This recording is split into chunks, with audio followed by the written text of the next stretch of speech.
So, the experimental events have returned, one of those being the realistic event. And I was very disappointed to see that the points currency system, whatever you want to call it, has returned, where you have to earn respawns by performing actions, completing objectives, kills, assists, and what have you. The higher battle ratings, generally, and the type of vehicle determining the price in points that you'll need to purchase a spawn in this vehicle.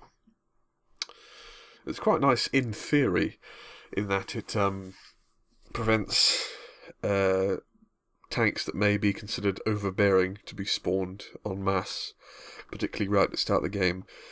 But the problem is, as soon as one player kills another, that first player has now got a big advantage, particularly over that player that's just been killed, especially if that player has been killed before they've got any kills themselves.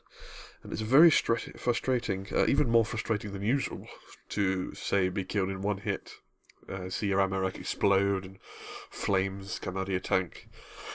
And then you open up the respawn menu, and what do you know, you can't afford anything, apart from perhaps some anti-aircraft vehicle that isn't really any use at all until later in the game, when the people that are dominating have saved up enough money for a P-47 with 10 rockets and 3 bombs, and they can just continue to stomp on everything. The general feel of this system of spawn points is the rich get richer and the poor get poorer. So there's a sort of snowball effect as one team advances ahead of the other. Their advantage gets larger and larger and larger as they begin to spawn in better and bigger tanks and then planes with bombs and rockets, while the other team is getting harder and harder for them because the enemy's team are getting better and better equipped. So the power levels continue to move further apart. So what begins as a fairly balanced game can easily be completely messed up by one team advancing ahead of the other.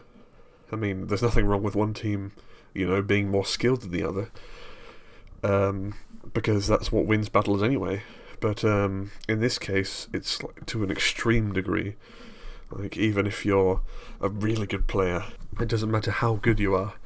If you've got a bad team or an enemy team that's just better overall, then your outcome on the battle is even less than a normal game. That's something that people often complain about, the fact that they feel like they don't have an influence on the outcome of the game. They're just being tossed around like a ship in a storm, at the whim of their bad team or the enemy's good team. And that is a problem with the points system.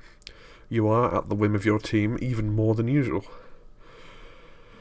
It can just be horrible. So I came on and logged in and tried a quick game.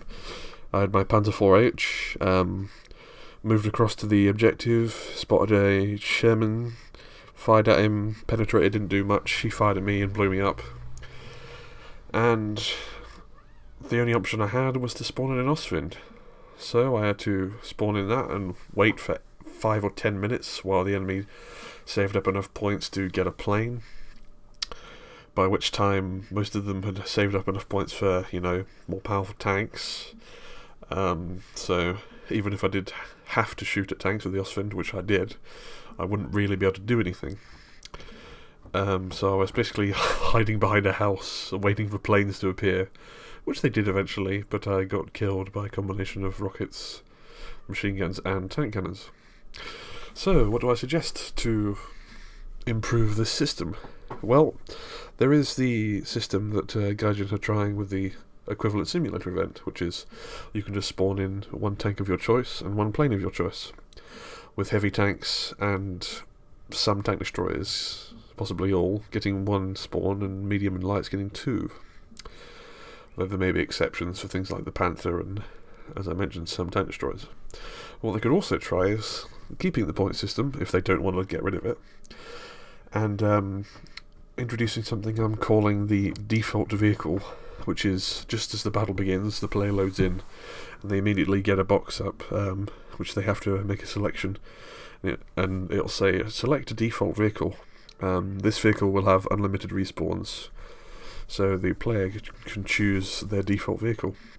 But that default vehicle can only be a vehicle that they can afford when they enter the game. So I spawned in with 240 spawn points, and I was able to afford an Ostwind or a Panzer IV-H, but I couldn't afford my Stuka or my Bf1i, so my default vehicle could be one of those entry-level vehicles. I think that would prevent severe imbalance because, well, A, you won't get infinite respawns on a really powerful tank or plane, and B, because both teams will have access to the same set of circumstances.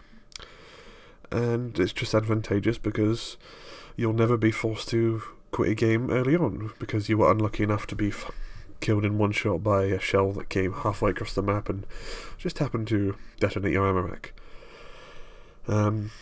So yeah, that's my suggestion. Basically implement the current simulator event system or a default tank system. Okay, thanks for listening.